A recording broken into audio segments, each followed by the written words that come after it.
warfare. I knew very little about the assignment, except that it was top secret. Of course, I was aware the Army Chemical Corps works closely with scientists in the industrial and academic worlds. E só depois de se aderir ao programa é que se sabia em que é que ele consistia. Mas depois de eu ter a minha autorização e de ter começado a ler os relatórios que me disponibilizaram na altura, foi um trabalho fascinante, mesmo muito fascinante. Estava a fazer-se muita pesquisa e boa sobre doenças muito infecciosas e muito debilitantes. Doenças com as quais não podíamos trabalhar com segurança no laboratório da universidade. Not very far from Edgewood, in historic Frederick, Maryland, are the Biological Warfare Laboratories. Como chefe de desenvolvimento de produto em Fort Detrick, Bill Patrick supervisionou o rápido crescimento da tecnologia do armamento biológico. Foram identificados dezenas de agentes bacteriológicos que foram cultivados, purificados e estabilizados. A grande descoberta de Patrick foi o congelamento em seco dos patogénicos mortais para que eles se espalhassem mais facilmente. Isto é um similar que tem todas as propriedades físicas do antrase usado no armamento. Pode ver que ele tem a característica de se derramar muito bem. É composto de cerca de 2,5 a 3 microns, com um diâmetro de massa médio e não tem eletrostática. E estas são todas as propriedades necessárias num material para ser usado em armamento biológico. No Fort Detrick fazia-se pesquisa e desenvolvimento. A segunda componente era o local onde se realizavam os testes a estes organismos e nós fomos para o local de testes de Dugway. Como esse local de testes era no meio do nada, nós pudemos lá testar um número limitado de patogénicos. Here, the Chemical Corps holds field trials to determine the effectiveness of CBR munitions. O programa das bioarmas acelerou. Aqui, no deserto do Utah, testavam-se as bactérias mortais enquanto as tensões da Guerra Fria iam aumentando. Nearing 0 hour at a B-29 base near Korea, the crews make last-minute equipment adjustments before climbing into their aerial superfortresses for what proves to be the first saturation bombing assault of the Korean campaign. Bombs away! Em 1950, a erupção das hostilidades das superpotências na Península da Coreia revelou o segredo do armamento bacteriológico.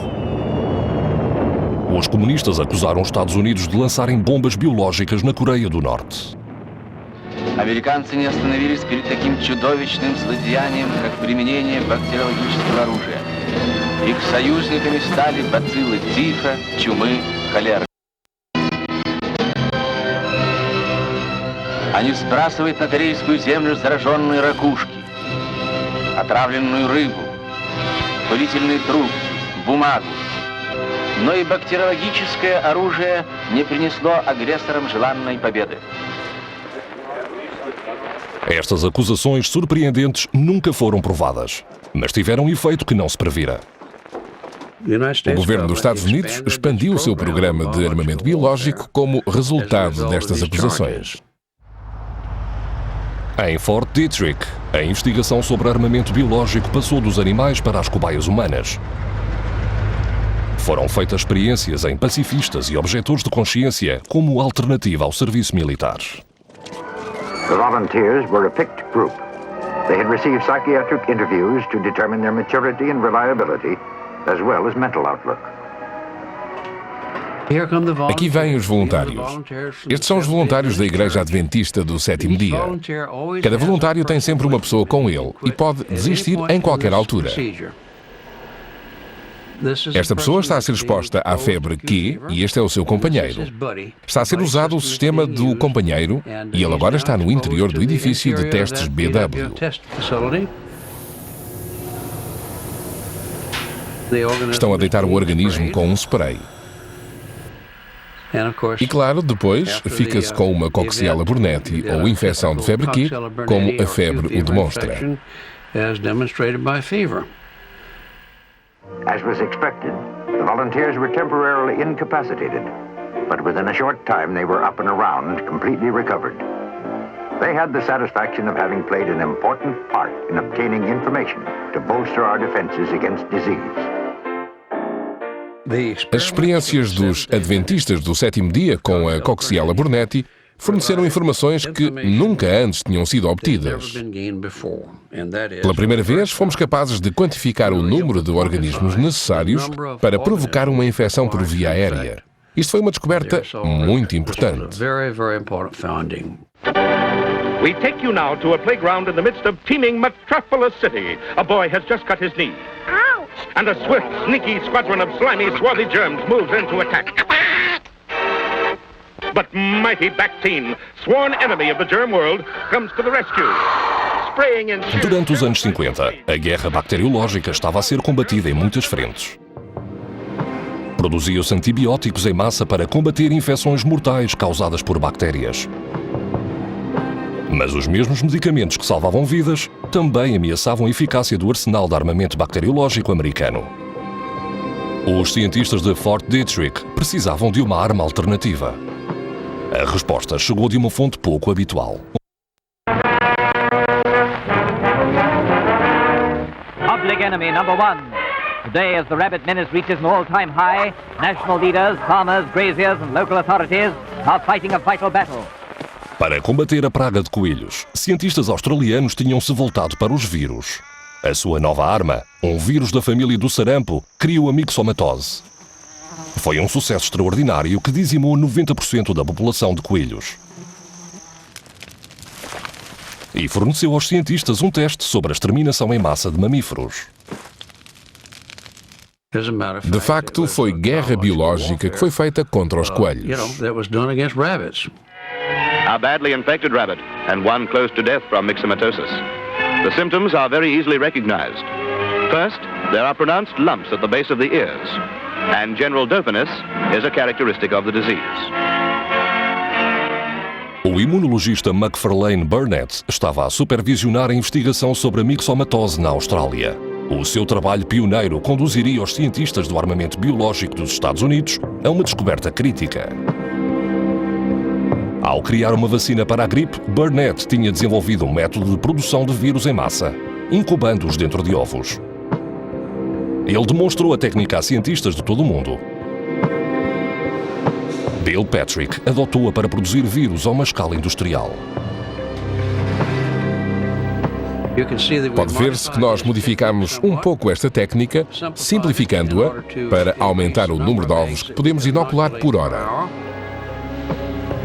Usando a técnica modificada do Dr. Burnett, 2 pessoas conseguiram inocular 6.700 ovos de galinha embrionários por hora.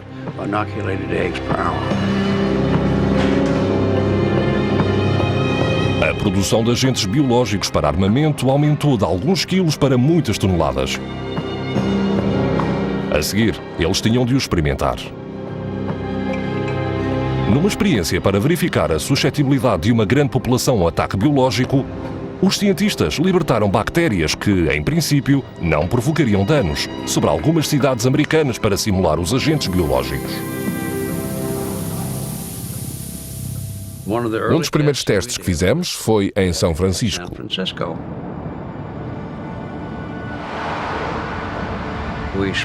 Vaporizamos um Bacillus subtilis a partir de um barco e o vento levou a nuvem até à baixa da cidade.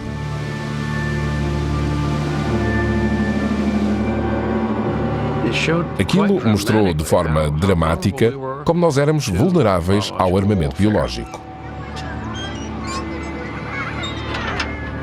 Anos mais tarde, estes testes seriam associados a várias doenças misteriosas e a uma morte. Dos Estados Unidos negou as acusações. Mas o maior perigo da pesquisa sobre bioarmas era para os próprios cientistas. Em Detrick, tivemos 456 infecções que implicaram hospitalização entre 1943 e 1969. Tivemos 3 mortes, 2 por antrase e 1 por febre hemorrágica da Bolívia. Entretanto, a União Soviética estava a tomar as suas próprias medidas defensivas contra um ataque biológico da América. Вражеские самолеты со смертоносным грузом нанесли удар по районам сосредоточения мотострелкового и танкового полков.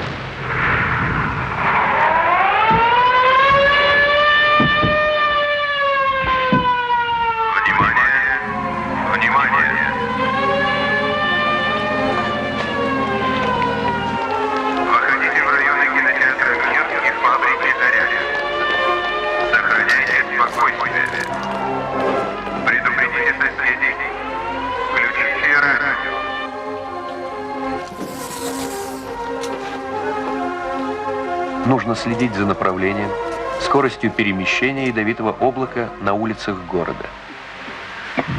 Лицо гипермировано, цианотично, кашель с кровавой мокротой. Предположительный диагноз – легочная чума. Por trás do pano, o desenvolvimento das armas biológicas dos soviéticos acelerou. Eles recrutaram para este programa secreto os seus melhores e mais brilhantes médicos. Um dos selecionados foi Kanatchan Alibekov. Disseram-me que alguém queria ver-me. E ele perguntou-me se eu queria ou não ser um cientista. Como pode imaginar, para um jovem estudante militar a estudar medicina, ser convidado para ser um cientista, claro que foi uma coisa fantástica. E claro que eu aceitei. Суток с момента налета вражеской авиации. Какие же бактериальные средства применил противник? В лаборатории армейского санитарно-противоэпидемического отряда ищут ответ. По расширенной схеме исследований производится индикация бактериологического оружия. Sendo um jovem estudante, se alguém diz que há um trabalho muito importante e que é secreto, que é um trabalho para proteger o nosso país, claro que ainda fica mais atraente. Há um desejo de fazer ciência, mas ao mesmo tempo sentimos-nos muito desconfortáveis porque somos médicos e não devíamos estar a fazer este trabalho. Mas eles contaram-nos sobre o programa de armas biológicas dos Estados Unidos e disseram-nos que eles estavam a desenvolver armas biológicas para matar o nosso povo e por aí em diante. Foi tudo posto de forma que tudo o que nós estávamos a fazer era para proteger o nosso país, os nossos pais, as nossas famílias, os nossos filhos. Tudo para nos convencer a fazer algo que nós não devíamos estar a fazer.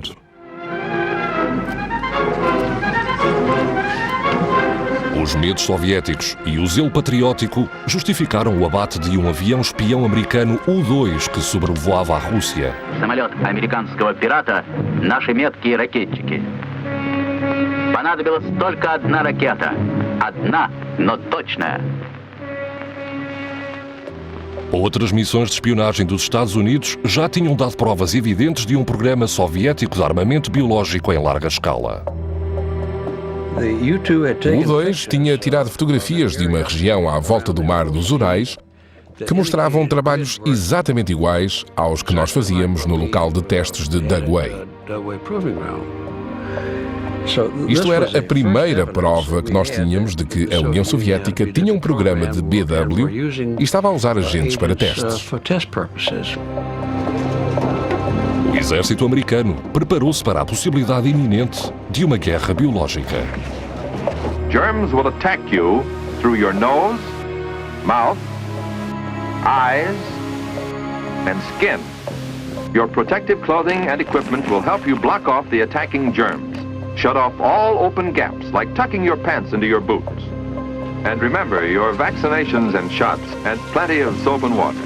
Yes, personal cleanliness pays off when fighting biological warfare. Foi durante os anos 60 que nós provámos, para além de qualquer sombra de dúvida, as possibilidades do armamento biológico. Houve uma explosão de informação sobre como produzir, como concentrar, como purificar e como conservar as propriedades necessárias do agente BW. Também estávamos a fazer o mesmo no setor das munições. Estava a ser preparada e desenvolvida uma série muito mais eficiente de pequenas bombas. E nós estávamos a preparar sistemas de lançamento não apenas com aviões de alta resolução, mas também com mísseis.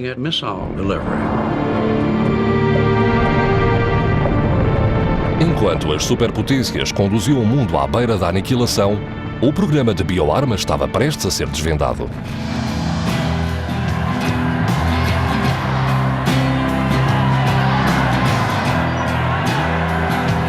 A Grã-Bretanha tinha parado a produção de armas biológicas em 1956, mas a pesquisa defensiva tinha continuado. A sua fábrica de bioarmas em Porton Down foi escolhida pelos pacifistas para uma manifestação.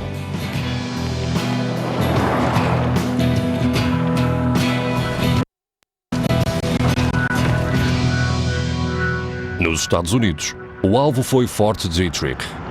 Before the gates of Fort Detrick, groups of Quaker and non-Quaker pacifists meditated silently in a vigil of protest against any preparation for germ warfare. Quando entrávamos pelos portões de Detrick, eles simplesmente viravam-nos as costas. Aquilo foi um protesto muito eficaz. Não houve manifestações violentas. Apenas uma vigília muito silenciosa de pessoas à frente dos portões por onde nós entrávamos para o complexo de Detrick. Nós todos ficámos com sentimentos contraditórios sobre o assunto. Nós éramos americanos patriotas que arriscávamos as nossas vidas em alguns destes laboratórios. E mesmo assim, tínhamos alguns dos nossos compatriotas a protestar contra o trabalho que nós fazíamos.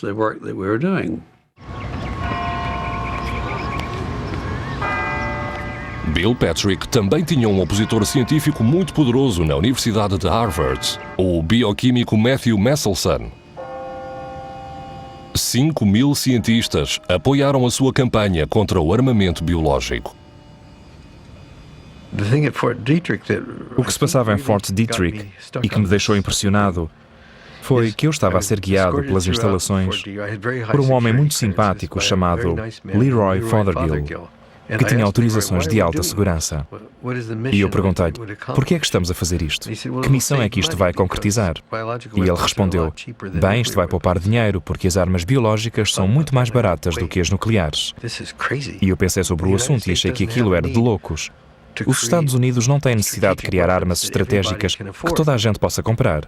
Seria do nosso interesse mantê-las tão caras que ninguém as pudesse comprar, além de nós. Em 1968, a opinião pública tinha-se virado contra o envolvimento americano da Guerra do Vietnã. A administração Nixon estava com problemas por causa da sua campanha. E os argumentos de Meselson deram ao presidente uma arma para calar os seus críticos. I have decided that the United States of America will renounce the use of any form of deadly biological weapons that either kill or incapacitate. Mankind already carries in its own hands too many of the seeds of its own destruction. Eu achei que ele estava a cometer um erro com o cancelamento do programa de armamento biológico. Mas isso traz-nos de volta ao Dr. Matthew Meselson, que estava no painel que foi nomeado pelo presidente Nixon em 1968. E o Dr. Meselson muito instrumental, acho eu, ao conseguir a cessação do programa de armamento biológico. Se os Estados Unidos ainda tinham, ou tiveram durante todos estes anos, um programa vigoroso de armas biológicas ofensivas, só temos de nos perguntar como é que nós podíamos fazer campanha contra as armas biológicas por todo o mundo? Quais os países que nos imitaram? Em que ponto é que se encontrava a nossa segurança? Se os Estados Unidos sustentavam um programa de armamento biológico ofensivo, então todos os outros também tinham o direito de o fazer. Assim não tínhamos maneira de combater a proliferação dessas coisas. Nós ficámos sem qualquer poder. Quando começámos a ser pressionados acerca do programa, o exército não veio em nossa defesa. E nós ficámos literalmente embaraçados perante a opinião pública, sem que qualquer um de nós tenha tido a possibilidade de reagir contra alguns dos argumentos que estavam a ser apresentados. Nixon visitou Fort Detrick para dar a notícia pessoalmente. Nixon veio a Detrick e aterrou no terreno da parada. Quando ele fez o seu famoso discurso, eu estava a cerca de 6 metros dele.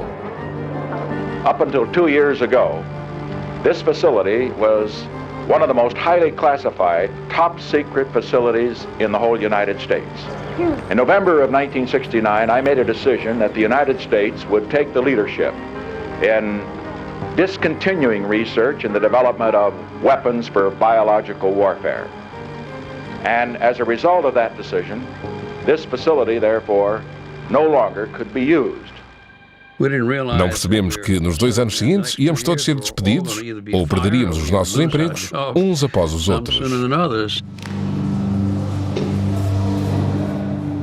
Bill Patrick teve de assistir sem fazer nada, enquanto as reservas biológicas, construídas ao longo de décadas, iam sendo eliminadas.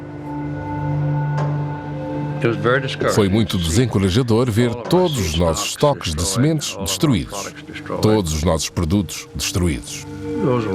Foram dias muito difíceis. Eu achava que acabar com o programa era mau para o país. Que, se tivéssemos em consideração todos os detalhes das armas biológicas e a eficácia deste sistema de armamento, não podíamos perdê-lo. Ele era bom demais. В Москве состоялось подписание конвенции, которая предусматривает A declaração de Nixon abriu caminho a uma proibição global das armas biológicas, que foi assinado pelas superpotências em 1972. Mas os soviéticos reclamaram o crédito sobre isso. Председатель Президиума Верховного Совета СССР Николай Викторович Подгорный подчеркнул, что большой подготовки этого документа, который встретил широкую поддержку со стороны мировой общественности. Ao mesmo tempo que o governo soviético se estava a congratular com a sua iniciativa para a paz mundial, os chefes militares continuavam a fabricar bioarmas em segredo. Disseram-nos claramente que nos tínhamos de lembrar que havia um tratado assinado por muitos países para não fazer pesquisa, não desenvolver armas biológicas e não as fabricar. Mas que este tratado estava a ser desobedecido por muitos países, incluindo os Estados Unidos. E por isso nós não tínhamos alternativa. Tínhamos mesmo de continuar a fazer este trabalho. Era a nossa resposta aos Estados Unidos e ao programa de armas biológicas ofensivas do Ocidente. Видны ярко светящиеся микроорганизмы. В настоящий момент в поле зрения люминесцентного микроскопа видны светящиеся бактерии чумы. À medida que prosseguiam as pesquisas soviéticas sobre bioarmas, os Estados Unidos também estavam relutantes em desistir das suas armas. Desafiando o tratado, a CIA foi apanhada com estoques de toxinas mortais. Why, in a matter of this kind, was no written order given to destroy these toxins in compliance with the President's directive? I don't know. No effort was made to obtain an accounting. No check was made to see whether or not the material had in fact been destroyed? Apparently not. Colby said that the agency developed sophisticated weapons to administer the deadly poison. He showed the senators a special dart gun that could be used to fire the toxin. Colby insisted that the poison had never been used to kill anyone, but he conceded there was enough toxin to kill hundreds of thousands of people. Corriam suspeitas de ambos os lados, quando chegaram às agências ocidentais de espionagem rumores de um acidente provocado por bactérias. Numa remota vila russa, morreram 67 pessoas de botulismo devido ao antraz.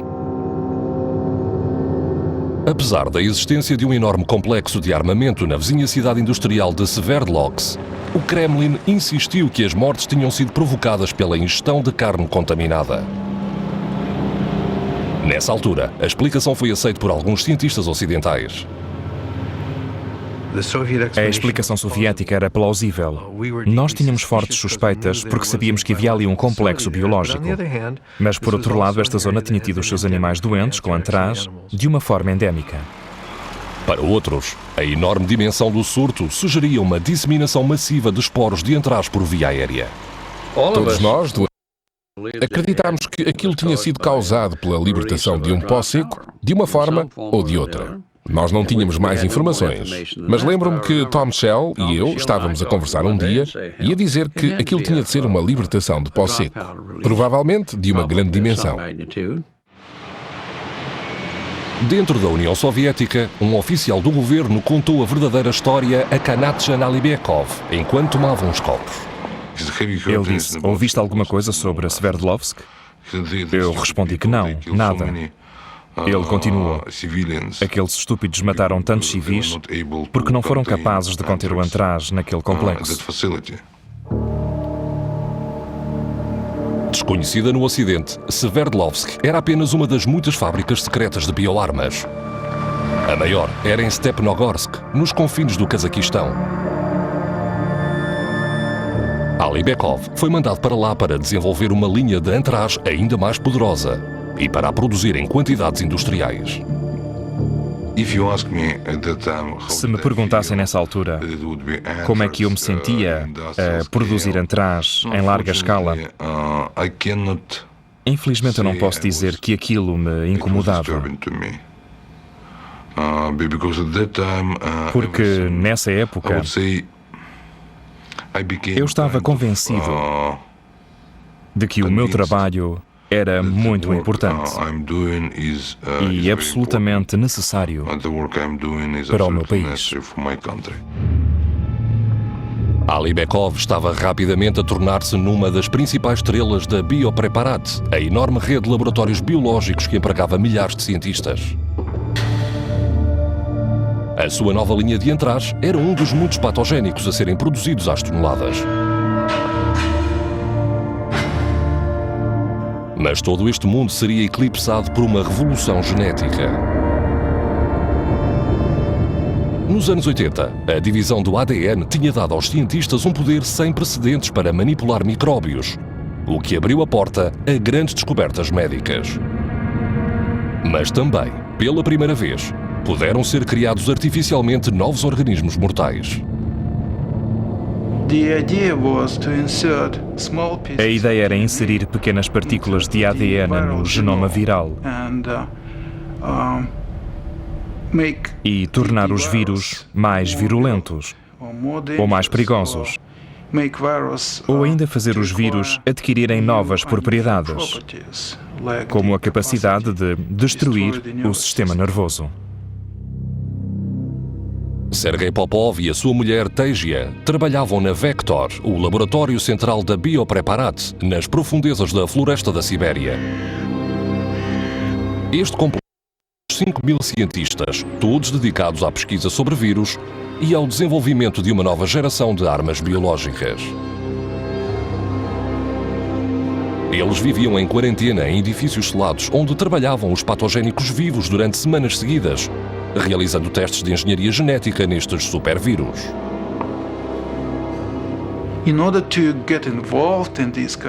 Não era preciso muito para ficar envolvido neste tipo de pesquisa.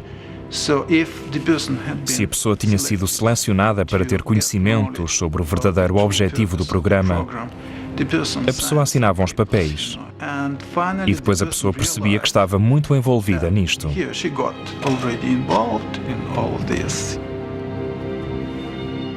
Eram pequenos passos, mas gradualmente as pessoas encontravam-se envolvidas nas profundezas da pesquisa sobre armas biológicas, em programas muito secretos.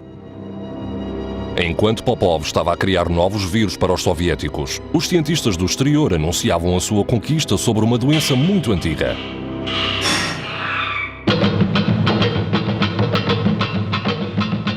A varíola. O vírus mortal que tinha reclamado 40 milhões de vidas por todo o mundo tinha finalmente sido eliminado em 1981. The final triumph came 2 years ago today, when the last case of smallpox was discovered in the port town of Merka in Somalia. Mas a vitória sobre a varíola significava a suspensão do Programa Global de Vacinação. As gerações futuras ficariam sem defesas contra a doença. Para os soviéticos, isto assinalava uma oportunidade sem precedentes para a guerra biológica.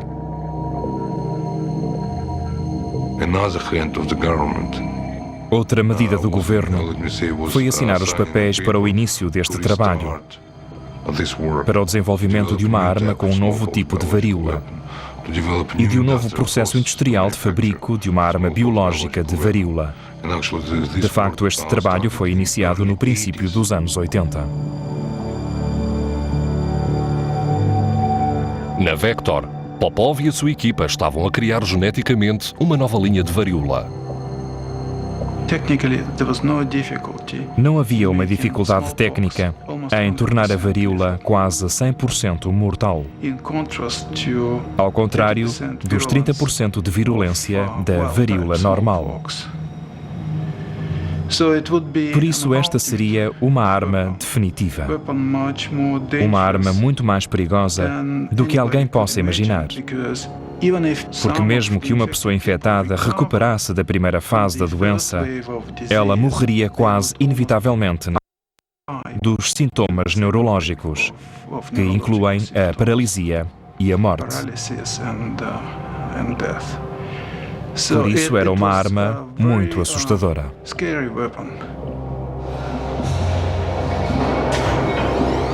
Popov estava a desenvolver esta arma para o seu patrão, Kanatchan Alibekov, agora com o cargo de subdiretor da máquina de guerra Biopreparat. No final dos anos 80, a Biopreparat tinha cerca de 32 mil pessoas. Pode imaginar que eu tinha a responsabilidade de supervisionar mais de 300 projetos científicos. 300 projetos, muitos deles estritamente de armas biológicas. Mas em 1989, Alibekov e o programa secreto soviético estavam prestes a serem expostos no exterior.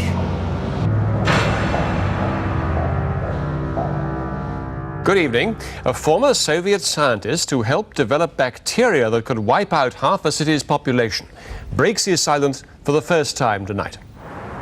The man on his way to buy a newspaper in London exposed one of the deadliest secrets of the Cold War, a plan to develop weapons which could destroy humanity, forbidden research hidden by the Kremlin from the outside world. Vladimir Pasechnik era um biofísico que trabalhava no projeto da peste, dirigido por Kanatchan Alibekov. Houve um dia, talvez em maio de 1989, que eu recebi um telefonema de Vladimir Pasechnik e ele disse que alguém ia telefonar, se eu o deixava ir à França. Eu respondi-lhe porque não. Eu sabia que ele estava a tentar desenvolver uma cooperação com uma companhia francesa para o desenvolvimento de um novo bioreator para cultivo. Finalmente, eu cheguei à conclusão que um dos meios possíveis para parar o programa seria levar notícias sobre ele para o Ocidente. Este nível de informações era tão alto que devia ter sido comunicado ao presidente da União Soviética, Mikhail Gorbachev. E claro, antes de fazer a comunicação, houve uma discussão. Quem era o culpado? E o nosso ministro decidiu que eu seria o bode expiatório disto, porque ninguém queria ser o bode expiatório. O primeiro cientista ocidental a ouvir a história de Pasechnik foi o microbiologista de Porton Down, o Dr. David Kelly. Eu fui chamado à discussão porque não fazia parte dos serviços de espionagem. Eu não era influenciado pela informação que tinha sido reunida. E eu fui lá só para fazer uma pesquisa técnica sobre Pasechnik. Nós tivemos essencialmente uma discussão a dois. Eu levava uma pessoa comigo e passámos um dia inteiro a discutir os institutos e os seus programas de pesquisa. Ficou a natureza do trabalho que estava a ser realizado era de suporte a um programa biológico ofensivo. O que me impressionou foi o enorme